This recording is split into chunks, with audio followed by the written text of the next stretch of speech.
some bad N'hésitez things pas à that vous happened. abonner. Do you remember bad things that happened? Yes. Do you think that you could tell us, like, can you tell us one thing? Yes. Like when my dad would come in the middle of the night and put his private in me.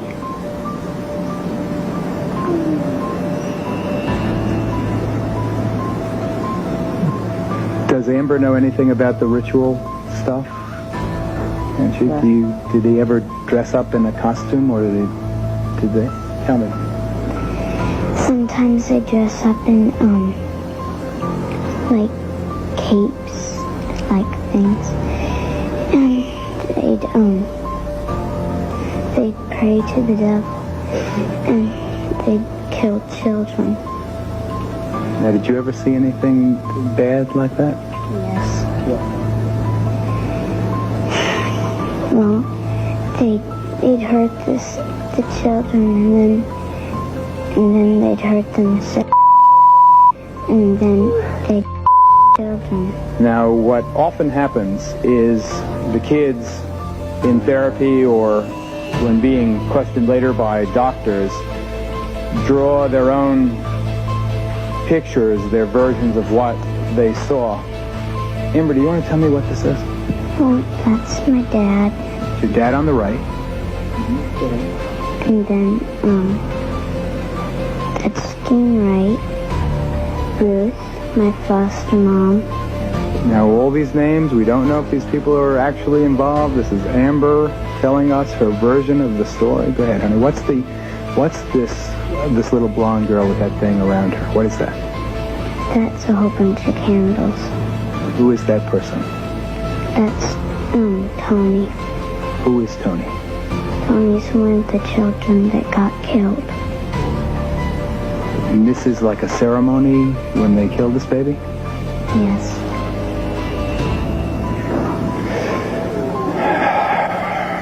Veronica, does she do many of these drawings? She's done quite a few drawings.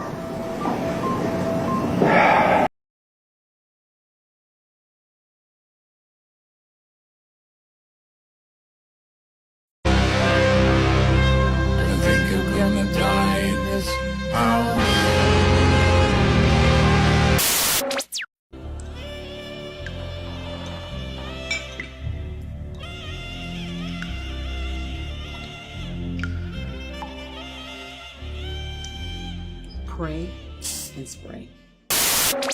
V11 sur la base duquel s'est déclaré l'éclosion de hantavirus. Kevin se poursuit. Là, on a des nouvelles des Québécois qui étaient en isolement. Oui, exactement. Le Québécois qui était en isolement vendredi, bien, ça a été levé. La santé publique a jugé là, que son exposition au antivirus était plutôt bas, mais du côté à l'échelle internationale, c'est suivi de très près en ce moment. Vous allez voir une carte, hein, parce que depuis le 11 avril, 3 passagers du navire sont morts et plusieurs autres ont été malades après une possible exposition à ce virus, généralement transmis par des rongeurs. L'évacuation du bateau demeure complexe, hein. Les gens doivent aller sur un Zodiac, aller sur la rive et ensuite, c'est leur pays qui doit analyser un vol pour les ramener au pays. L'évacuation du bateau, je vous l'ai dit, ça demeure complexe. Plus de 100 personnes de 23 nationalités ont déjà été rapatriées. Le Canada a ramené hier 4 Canadiens. Escale à Bagotville au Québec. Maintenant, ils sont présentement en Colombie-Britannique. Ils se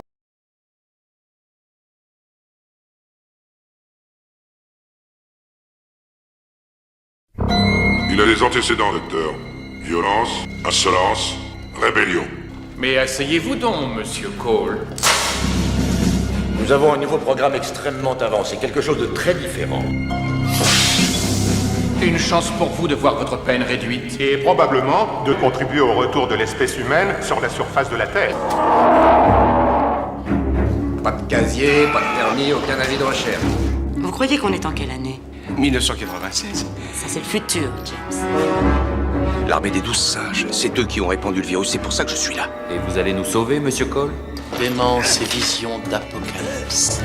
Exterminer l'espèce humaine, c'est une idée géniale. Je ne veux plus rien savoir du futur. Je veux rester ici. avec vous. Tu voudrais bien que je t'aide à t'envoler. C'est certaines choses que vous ne savez pas. C'est comme dans mon rêve. N'essayez pas de nous tromper. Tu peux pas leur échapper. Ils entendent tout.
look as I've been typing.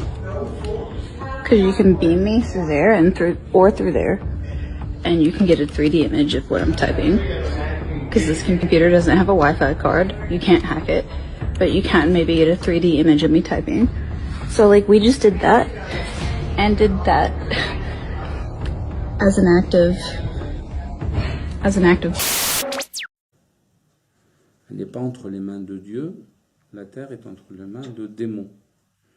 Qui sont ces démons? Ce sont les fils de Asa et Azaël, deux anges déchus qui sont venus sur terre et qui ont peuplé la terre de esprits non incarnés qui nous veulent du mal.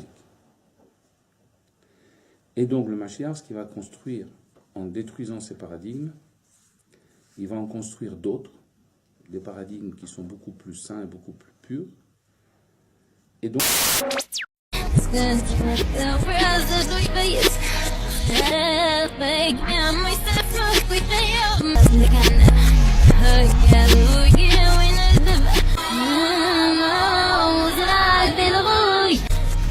Vous pouvez bien sûr penser que c'est totalement du hasard, mais vous devez quand même noter, pour vous faire votre avis, que des grands artistes, comme XXXTentacion, avertissaient peu avant son assassinat que certaines musiques cachaient des messages subliminaux. Il y a des lavages de cerveau dans la musique, avec des messages qu'on entend seulement quand la musique est en inversé, et plein d'autres choses que les gens ignorent totalement.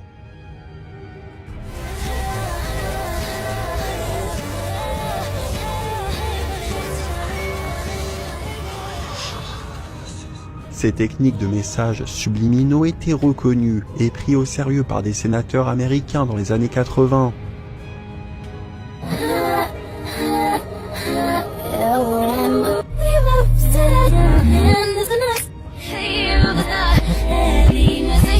La vidéo complète est dispo sur la chaîne YouTube Les Coulisses de la Fame. Le lien est en description.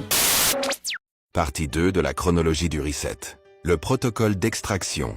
L'enlèvement et le psiop de 2026. Mes amis, frères et sœurs en Christ. Avez-vous remarqué que je n'ai pas mentionné l'enlèvement dans ma précédente vidéo? C'était intentionnel. Je voulais consacrer une transmission entière à cet événement spécifique du code source, car c'est la commande de sortie ultime que le système est terrifié de vous voir comprendre. Le déclencheur de la tribulation. La tribulation est le reset mondial de 7 ans.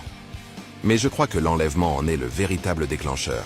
Dans le code biblique, celui qui retient le mal doit être retiré avant que le déceveur, l'antichrist, ne puisse prendre le contrôle total de la console mondiale. L'enlèvement n'est pas seulement un espoir, c'est une extraction physique et spirituelle de la fréquence du Christ hors de la grille. Quand nous disparaissons, le bouclier tombe et les 7 années de ténèbres commencent.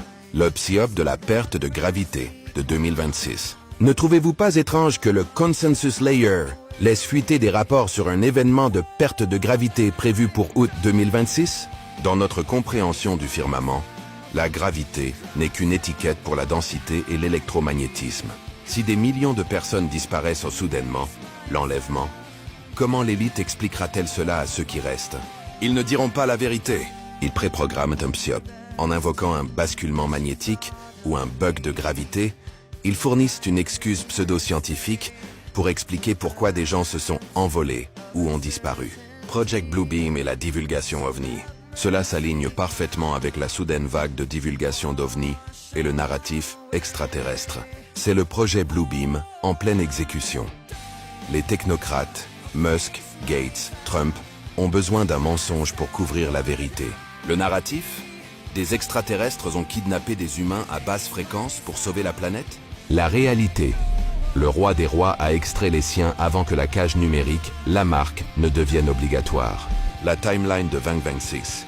La chronologie est verrouillée. En 2026, alors que le troisième temple s'élève et que l'identité numérique verrouille le monde dans une cage de crédit social, la grande sortie a lieu. Les OVNI que vous verrez seront le masque holographique utilisé pour cacher la gloire de la fréquence du Christ. Restez fidèles en Christ. L'heure est venue. 2026 ne sera pas une année comme les autres. Elle marquera l'histoire comme le moment où les plans physiques et spirituels entrent en collision. La grille est sur le point de perdre sa connexion avec la lumière. Encore je vous répète que ceci n'est que ma prédiction. J'en viens à ces conclusions par mes propres observations de ce qui se passe présentement dans le monde. Jésus est notre armure. L'enlèvement est notre liberté. 2026 est l'année.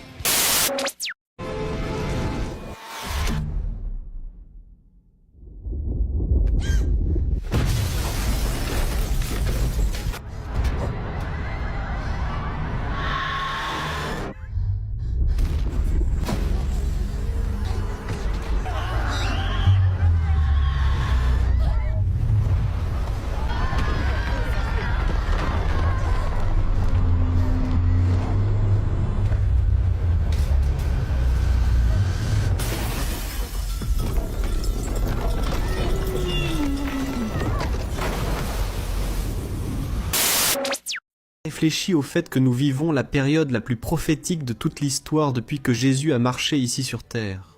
Regarde ta vie et vois le chaos, la vitesse à laquelle tout va. Tout est en train de se passer. Eh bien, aujourd'hui je vais te prouver que ce n'est pas une coïncidence. Je vais te montrer, avec Bible en main, 15 prophéties de la Bible qui se sont déjà accomplies ou sont en train de s'accomplir sous nos yeux. Et beaucoup, tu ne les connaissais pas. Et tu vas être choqué de voir comment les pièces du puzzle de la fin des temps s'assemblent, d'une manière que tu n'as jamais vue auparavant.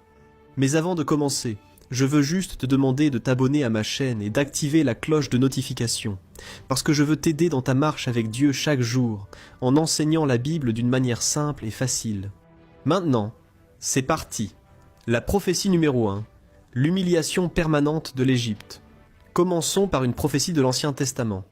Beaucoup de gens ne la connaissent même pas, mais elle est tellement précise qu'elle en devient impressionnante. Dans le livre d'Ézéchiel, chapitre 29, verset 15, Dieu prononce une sentence contre l'Égypte. Faites bien attention à cela, mes frères. Le verset dit ceci. Zo, dit is weer proper. Wil je ook een proper huis? Brixel staat voor je klaar. Momenteel hebben we geen...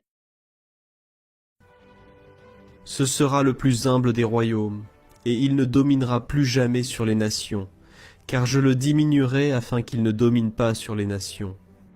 Réfléchissez avec moi. Quand Ézéchiel a-t-il écrit cela? Aux alentours de l'an 587 avant Jésus-Christ, l'Égypte était comparable à ce que sont aujourd'hui les États-Unis. C'était la plus grande puissance du monde. Ils avaient la technologie, le savoir, la force militaire, et les pyramides sont encore là aujourd'hui pour montrer un niveau d'ingénierie qui défie encore notre compréhension. Et Dieu a dit, « Ce sera le plus humble des royaumes, et il ne dominera plus jamais sur les nations. » Autrement dit, ce n'était pas une chute passagère. Définitive. Et maintenant, faisons un bond jusqu'à aujourd'hui. Qu'est devenue l'Égypte aujourd'hui? Avec tout le respect que je dois au peuple égyptien. Mais en termes d'influence mondiale, le pays est pratiquement insignifiant. Dans les classements internationaux de prospérité, d'innovation ou de puissance militaire, l'Égypte figure parmi les dernières positions. Frères, cette prophétie de la Bible n'a pas dit que l'Égypte serait détruite ou cesserait d'exister. Elle a dit qu'elle serait abaissée, qu'elle deviendrait humble. Et c'est exactement ce qui s'est passé. La parole de Dieu ne faillit vraiment pas. Elle s'accomplit avec exactitude. Les prophéties numéro 2 et 3, la renaissance miraculeuse et l'épanouissement d'Israël. Maintenant, passons de l'autre côté. Si Dieu a décrété la chute d'une nation, il a aussi promis la renaissance d'une autre. Pendant des siècles, des prophètes comme Isaïe, Jérémie et Ézéchiel ont annoncé que le peuple d'Israël serait dispersé à travers le monde et que leur terre serait abandonnée. Et cela s'est réellement produit. En l'an 70 après Jésus-Christ, les Romains ont détruit Jérusalem, ont démoli le temple et les Juifs ont été dispersés parmi les nations. Pendant près de 2000 ans, Israël a cessé d'exister en tant que pays. Mais la même Bible, dans Ézéchiel chapitre 37, dans le célèbre passage de la vallée des ossements desséchés, promet que Dieu rassemblerait à nouveau son peuple. Il a dit qu'il soufflerait la vie sur ces ossements, qu'il les ferait se tenir debout sur leur propre terre. Frères, que s'est-il passé le 14 mai 1948 ? Contre toute attente humaine, en un seul jour, la nation d'Israël a été restaurée. C'est un miracle que l'histoire humaine ne peut pas expliquer. Après tout, il n'existe aucun autre peuple dans l'histoire qui ait été arraché à sa terre, dispersé pendant 2 millénaires, puis redevenu une nation, parlant la même langue et adorant le même Dieu au même endroit. Aucune nation, frères, seulement Israël. Et la prophétie allait plus loin. Dans Ésaïe chapitre 35, verset 1, il est écrit ceci. « Le désert et la terre aride se réjouiront, la steppe exultera et fleurira. » Autrement dit, frères, c'était une promesse que ce désert se transformerait en un jardin. Et aujourd'hui, Israël est une puissance agricole mondiale. Ils ont inventé par exemple l'irrigation goutte à goutte, une technologie qui a changé la façon de cultiver dans le monde entier. Aujourd'hui, ils exportent des oranges, des fleurs, des dattes, dans toute l'Europe, tout cela cultivé sur des terres qui n'étaient là que du sable. Et cela montre que la prophétie s'est accomplie, et qu'elle continue de s'accomplir sous nos yeux. La prophétie numéro 4. Jérusalem, le centre du conflit mondial. Le prophète Zacharie, au chapitre 12, a écrit quelque chose de très direct et impressionnant. Écrit ainsi. « Je ferai de Jérusalem une coupe de vin enivrante pour toutes les nations alentours qui tenteront de la conquérir. En ce jour-là, je ferai de Jérusalem une pierre lourde pour tous les peuples. Quiconque essaiera de la soulever se blessera gravement. Toutes les nations de la terre s'uniront contre elle. » Regardez ça, frères. Maintenant, une question se pose. Pourquoi une ville si petite, sans pétrole, sans or et sans grande richesse naturelle? Toujours au centre des actualités, des conflits et des réunions de l'ONU? Répondez-moi. Et la réponse se trouve dans cette prophétie. Israël est une pierre lourde. Pensez-y. Dans un seul pâté de maisons de Jérusalem, vous trouvez le lieu le plus sacré du judaïsme, le mur des lamentations, et juste à côté, le troisième lieu le plus sacré de l'islam, la mosquée Al-Aqsa et le dôme du rocher. Autrement dit, c'est l'épicentre spirituel de la planète. Tout pays qui essaie d'intervenir là-bas finit par se retrouver dans des ennuis et en ressort blessé, comme le dit la Bible.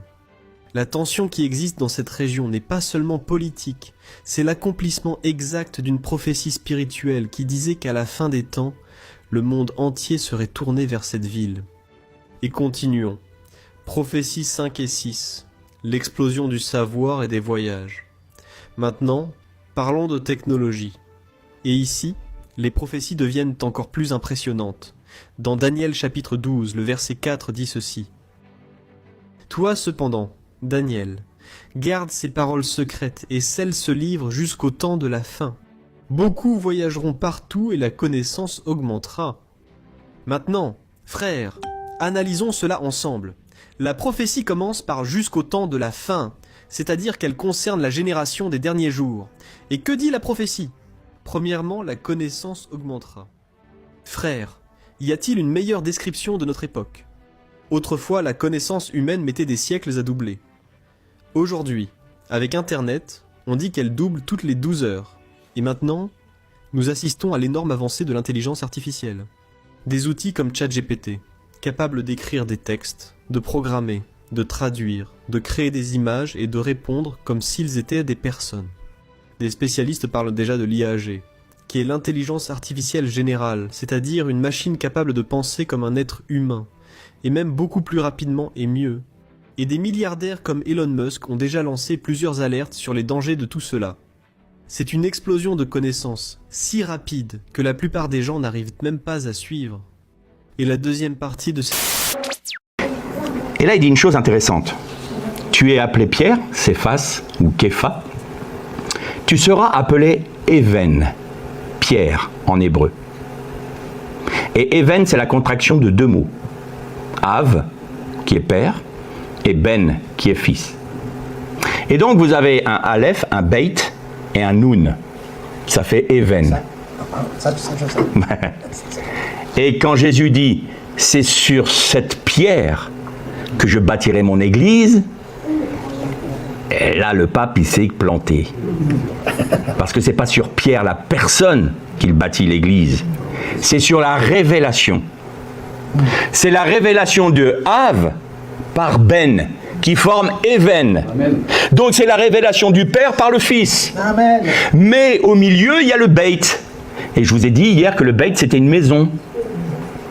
Le symbole proto-sinaïtique en hébreu, c'est une maison ou une tente. Et là, il est dit, c'est là que je bâtirai mon... Et tout le monde me dit mon église, sauf que c'est pas du tout dans le texte. c'est là que je bâtirai ma Beit Tefilati, ma maison de prière. Et là, c'est littéralement une référence à Ésaïe 56. Amen.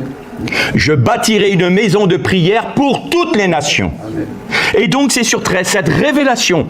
Pierre, tu as eu la révélation que je suis le Fils du Dieu vivant qui est venu révéler le Père en chair. Et c'est sur cette révélation que je vais bâtir mon église, ou ma maison de prière, qui n'est autre que le temple. Vous êtes le temple du Saint-Esprit, et donc cette réalité spirituelle va vous faire connaître le Père par l'action du Fils, par le sacrifice du Fils, et par la puissance du Saint-Esprit. Donc on est loin du pape. Hein.